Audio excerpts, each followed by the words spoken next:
nililinis yung ngipin. Lalo na sa kanya, may mga tinatawag na calcular deposits.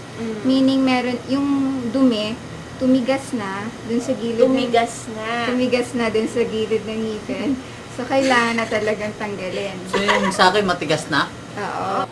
Bakit po gumagalaw yung ngipin? Gumagalaw, maraming causes ng paggalaw ng ngipin. Minsan, yung tinatawag na gingivitis. Yung gingivitis, yung katulad na nangyari sa kanya. Meron. Bihira lang meron ganun, di ba? Hindi, pero dito sa Pilipinas, marami rin kasi Oh, karamihan yay! takot sa dentista ang mga Tama. hindi nagpupunta. Meron So, ka palang ako. gingivitis. Dok, paano ginagawa yung mga, yung may bakal dito, gano'n?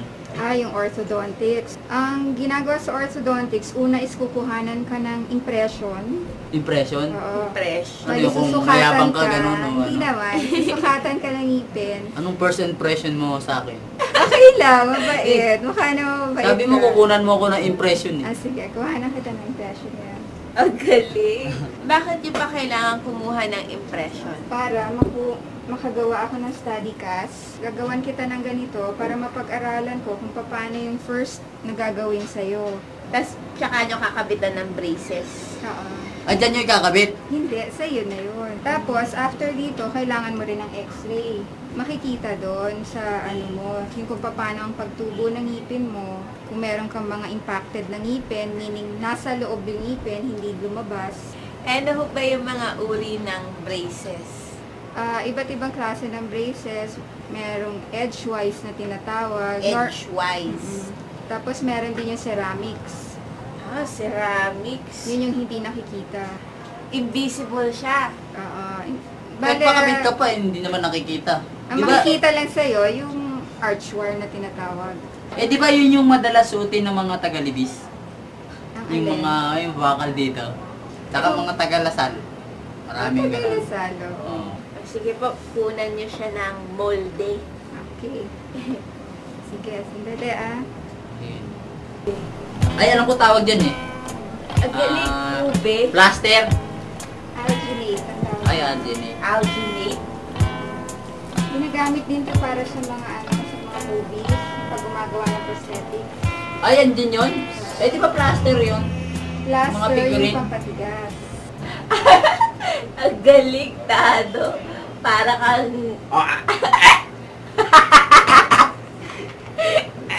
Gano'ng katagal dapat yan? Diretso ka, diretso.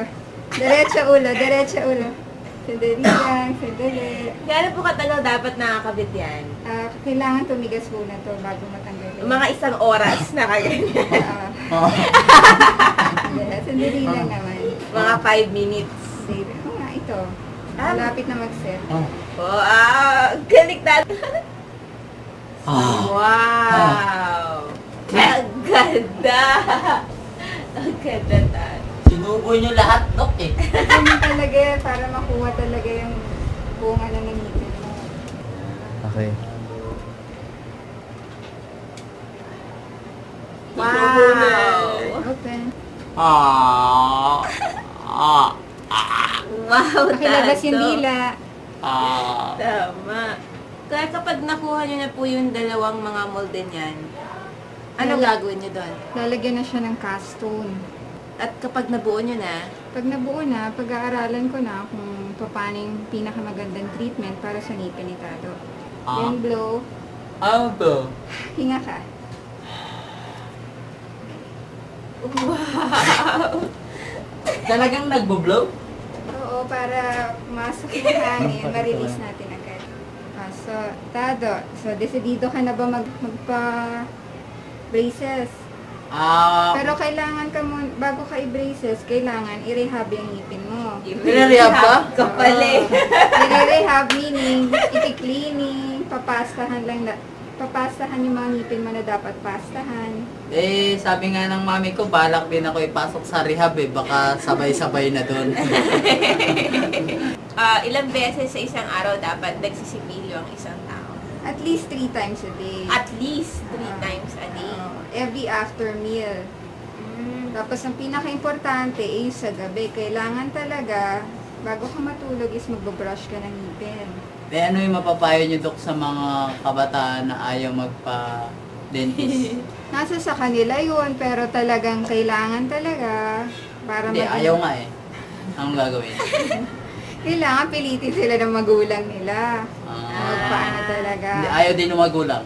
Di, anong mga beverages mga sinaserve dito sa Wala eh, water lang yan. water lang. Oo.